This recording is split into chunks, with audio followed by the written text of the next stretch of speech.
It's an enormous industry. I mean, violence against women, they get something like, well, it's $1 billion and over a year. And an awful lot of that goes on really supposedly rehabilitating men, but essentially punishing them with something that's called the Duluth model.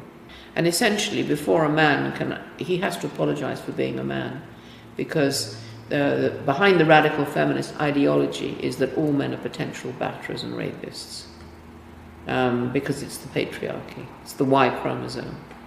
And one of the saddest parts of all this is, from my point of view, is seeing both the children coming in and the terrible damage that's done to both boys and girls. The idea that you can actually say that only boys are affected by domestic violence is actually ludicrous. As far as the radical feminist movement are concerned, and the Refuge movement's concerned, it's the boys who are going to be potentially the perpetrators and girls who are going to be the victims. But of course, that's rubbish. In fact, of course, both boys and girls are affected. And this was hijacked in 1974. And what I'd said from the very beginning, which is that it isn't a gender issue, it's an issue of learned pattern of behavior in childhood, was actually superseded by a very highly efficient machine called the feminist movement, which simply claimed it's what all men do to all women. You know, and for as far as they were concerned, the new mood in the refuges was going to be that no men could work in refuges, and can't today. They can't sit on the boards. Boys over 9 or possibly 12 can't go into refuges, or you call them shelters. Their mothers have to make other arrangements for them, which I find shocking. Yeah.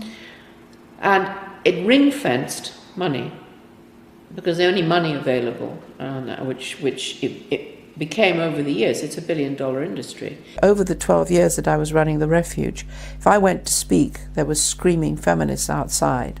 I tried to publish a book called Prone to Violence. We finally did get it published, but I had to have a police escort all around England, and there were death threats and bomb threats.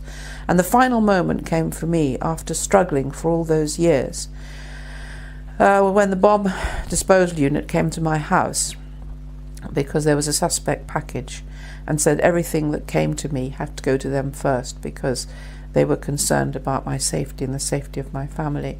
And that's when I left England and went into exile for something like 15 years. There were huge demonstrations with banners, and on the banners it said, all men are bastards, all men are rapists. And I asked the police, I went down and said to the police, if that was black men or Jews, you'd arrest those women. But why don't you they just looked very uncomfortable, and one of them said, we're frightened of them. So you're suggesting that generally women are manipulating the system in order... Yeah, because everybody knows, and the figures have been there for years, the worst violence is between two women. Okay. Thank you very much indeed, Erin Pizzey. Thank you. It's November the 19th, November the 19th, November the 19th. You sat there all day going, ha-ha, you don't know, ha-ha, you don't know, ha-ha, you don't know either. And then International Men's Day rolls around, and what do, Rich? Same thing as the rest of the world. Sweet fuck all. On March the 8th, everyone is trampled by a stampede of love and celebration for women. And on November the 19th, you might send a couple of tweets saying, lol, what? Happy World Toilet Day, everyone. But, in all likelihood, the only thing that will happen on November the 19th is the sun will rise, you will eat something, the sun will go down, and will it have just been November the fucking 19th, indistinguishable in any significant detail from November the 18th or November the 20th. And then March the 8th rolls around again, and you go, ha-ha, you don't know, ha-ha, you don't know about November the 19th, ha-ha, you don't know about the day when nothing happens, ha-ha, you guys are idiots for not knowing about a thing that I don't give a shit about. You're pointing and laughing at people for not celebrating something that you don't celebrate. Except they have an excuse.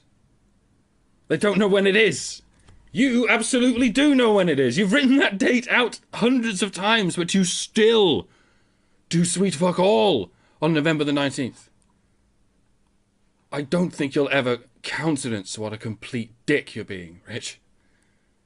The point of every one of those tweets is, hey, it feels like men are under-celebrated.